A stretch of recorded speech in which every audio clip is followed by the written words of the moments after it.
Hi everyone, welcome to SV farms. మీరు కనుక మొదటిసారి మన ఛానల్ చూస్తుంటే ప్లీజ్ సబ్స్క్రైబ్ చేసుకోండి. పక్కనే ఉన్న గంట సింబల్ ప్రెస్ చేసి ఆల్ నోటిఫికేషన్స్ యాడ్ చేయండి ఫ్రెండ్స్.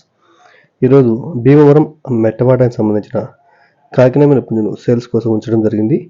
దీని యొక్క హైట్ వచ్చేసి 22 నుంచి 23 మధ్య ఉంటుందండి. వెయిట్ వచ్చేసి 3 కేజీలు, వయసు వచ్చి 11 నెలలు. దీని యొక్క కాస్ట్ వచ్చేసి 5,000 రూపాయలండి. దీనిలో కొద్దిపాటి డిస్కౌంట్ ఉంటుందండి. దీని యొక్క తపిన అయితే చాలా ఫాస్ట్ తపిన అండి. ఎంత స్పీడ్గా అంటే అంత స్పీడ్గా తపిన చేస్తున్నది. సో మీకు ఎవరికైనా కావాల్సిన నచ్చిన ఈ పుంజును బ్రదర్ బాలాజీ గారికి కాల్ చేసి తీసుకోండి. అడ్రస్ వచ్చేసి అన్నమయ్య డిస్టిక్, రాయచోటి అండి. దీని యొక్క వయసు వచ్చేసి 11 నెలలు. తపిన అయితే చాలా ఫాస్ట్ తపిన ఉందండి. సో మీకు ఎవరికైనా కావాల్సిన ఎస్వి ఫార్మ్స్ కాల్ చేసి తీసుకోండి. Thank you everyone. ట్రాన్స్పోర్ట్ అదే మెయిన్ సిటీస్కి అవైలబుల్ ఉందండి. Thank you.